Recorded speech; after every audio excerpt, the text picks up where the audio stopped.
Dr. Meena Sahai, retired professor of physics from Ranchi Women's College, now attached with Ram Lakhan Singh Yadav College.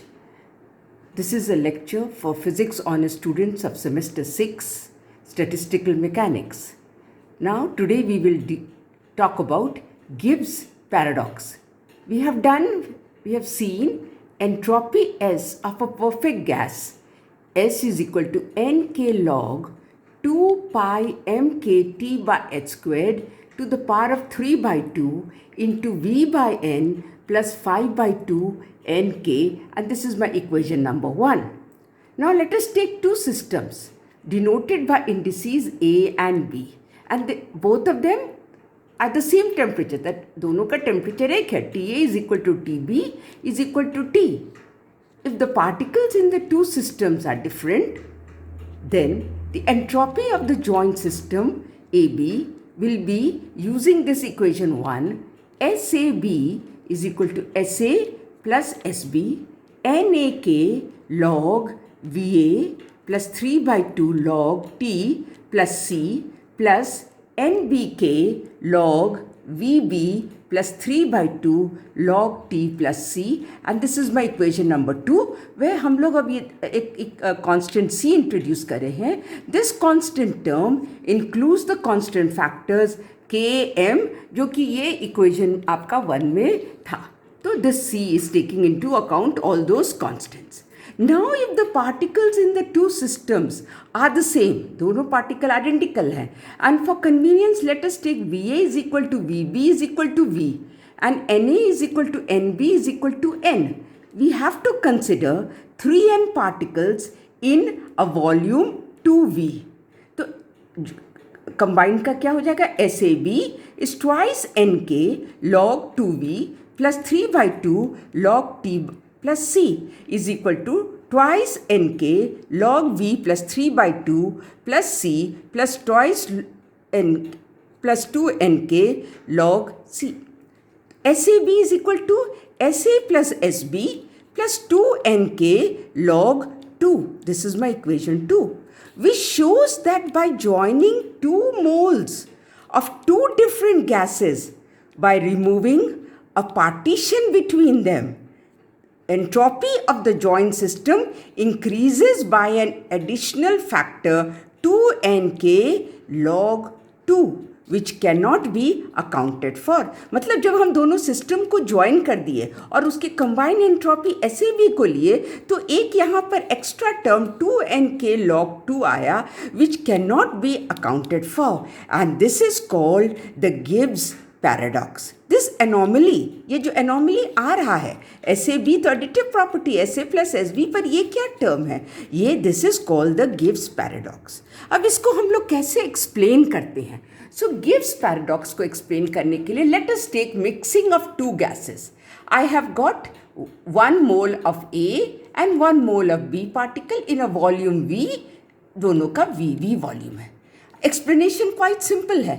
After the removal of the partition, a molecule of each system, क्योंकि ये indistinguishable है, can be found anywhere. अरे हम ये partition बीच का हटा देंगे तो यहाँ का particle, ये जो A है यहाँ भी रह सकता है, यहाँ रह सकता है, उसी तरफ B, ये molecule जो B में था, तो can be found anywhere within the volume 2V instead of V. हमने V लिया था external parameter, अब हमको 2V, and hence external parameter becomes 2V, and the possible states of energy are to be calculated with the total volume 2V instead of simply V. This explains the occurrence of this additional factor nk log 2. So if we take two systems as the same, for example, 2 molecules of the same gas, in that case the molecule will be indistinguishable. मतलब उसको हम distinguish नहीं कर सकते, as in quantum mechanics. Instead, if we treat the gas by quantum mechanics, the molecules are to be regarded as completely indistinguishable. That is, in that case, one cannot say or observe and label the individual particle, क्योंकि indistinguishable है इसलिए हम लोग उसको label नहीं कर सकते individual. So applying this idea of indistinguishability to classical approximation, हम लोग करेक्ट इक्वेशन 1 को we can correct equation 1 by factorial n. We note that if there are n molecules in n system, then they cannot be distributed and distinguished in factorial n ways, and hence to arrive at the correct result, we divide equation 1 by factorial n, which embodies the additive property of the entropy. Entropy का additive property क्या है? SAB will be SA plus SB. तो अब मेरा क्या आ जाता है? Therefore SAB is twice nk log 2n minus log 2 plus 3 by 2 log t plus constant c. This is equal to SA plus SB. So Gibbs paradox is thus resolved by the concept of quantum mechanics. It's बहुत important है ये Gibbs paradox. Now next we had done about partition function in my last class. So let us see the correlation with certain thermodynamic quantities. अब partition function क्या था? Let us consider an assembly of ideal gas molecules obeying classical statistics. For example, Maxwell-Boltzmann distribution law. Following this distribution law, let nr molecules occupy rth state with energy between Er and Er plus Dr. मतलब nr molecules कितने में है? rth state में है. माने n1 in E1, n2 in E2 and so on. And degeneracy Gr, माने number of states will be Gr. Then nr is equal to Gr exponential to the power of minus alpha e to the power of minus Er by kt, जो हम लोग ने last class में किया था.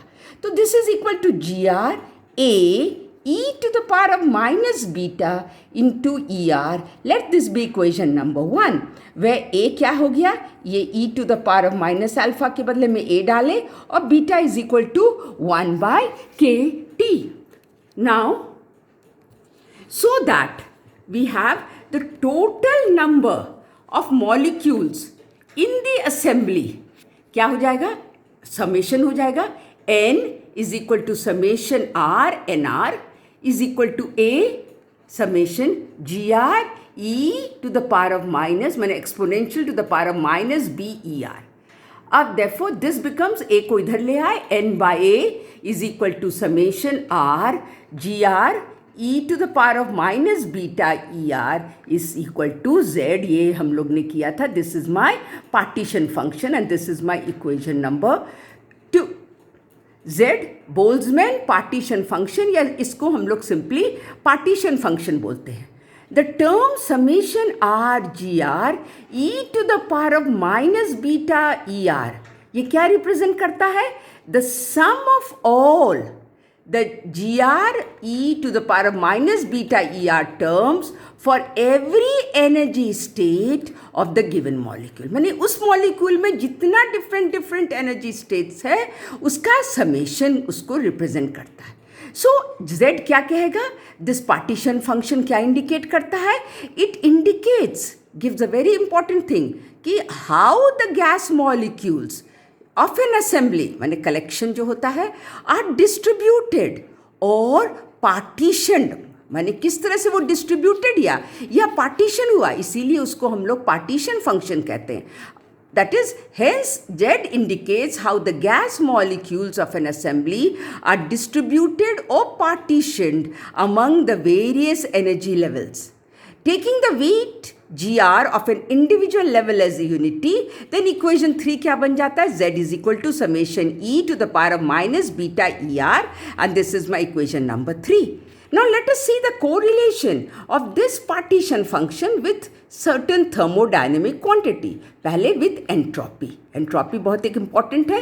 Entropy is related to the weight W, माने probability W. Weight क्या होता है? Probability of the most probable configuration by S is equal to K log W maximum. Equation number 4, where for a classical system having total number of molecules क्या होगा? N summation over R nr. तो W क्या हो जाएगा?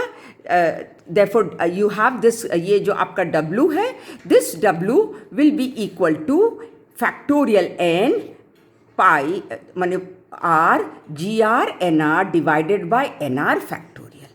तो log W क्या हो जाएगा? इस इक्वेशन का हम लोग log ले लेते हैं. log n factorial plus summation of R NR log GR minus log NR factorial. ये डिनोमिनेटर में है तो इसलिए यहाँ माइनस साइन आया, माइनस log NR फैक्टोरियल. अब हम स्टर्लिंग्स अप्रॉक्सीमेशन यूज करते हैं. log n factorial is equal to n log n minus n. तो यहाँ पर और यहाँ पर यूज करके हमको आता है log W is n log n minus capital N plus summation R NR log GR minus NR log NR plus NR. अब according to the Maxwell-Boltzmann distribution law, for the most probable configuration, we have NR क्या है? GR e to the power of minus alpha e to the power of minus beta ER और NR is GR A e to the power of minus beta ER. So log WMX हम लोग इसको यहाँ पे डाल देंगे तो n log n minus n plus summation over R NR log GR minus NR log GR A e to the power of minus beta epsilon ER plus NR is equal to n log n minus n plus summation over R NR log GR minus summation over R NR log GR minus summation R NR log A plus summation R NR beta ER plus summation over R NR.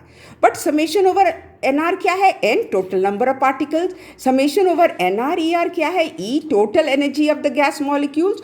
तो मेरा क्या आ जाता है? log W max is equal to n log n minus n log A plus beta E. This is equal to n log n by A plus beta E. Therefore, log W max is equal to n log Z plus beta E. Equation 5. अब इसको हम 4 में डाल दिए तो मेरा क्या आ गया? S is equal to K log W max n. So, S is equal to K n log Z plus K beta E. तो K n log Z plus beta का हो गया 1 by kt. So you get kn log z plus E by t. So for an ideal gas, E is equal to 3 by 2 nkt. S is equal to kn log z plus 3 by 2 nk. अब Helmholtz free energy F के साथ क्या है? Helmholtz free energy F is equal to E minus Ts. तो E minus T और S के लिए ये वाला हम लोग पूरा डाल दिए. ये जो हम लोग एंट्रोपी का लाए थे Kn log Z plus E by T. So क्या हो गया? E माइनस इसको ओपन आउट कर दो NKT log Z. ये कैंसिल कर गया minus E. So F is equal to plus E और माइनस E कैंसिल किया तो NKT log Z and this is my equation number 7. Then with pressure, P of the gas pressure क्या है? Minus डेबा F by डेबा V है. तो F क्या है? Helmholtz thing है. तो equation using equation 7 I get NKT डेबा बाय डेबा V log Z. This is constant temperature T. This is my equation 8. और with energy E is equal to NKT squared डेबा बाय डेबा T log Z. So these are some equations of the partition functions with thermodynamical relation. So we have done about a very important Gibbs paradox and the partition function. Thank you.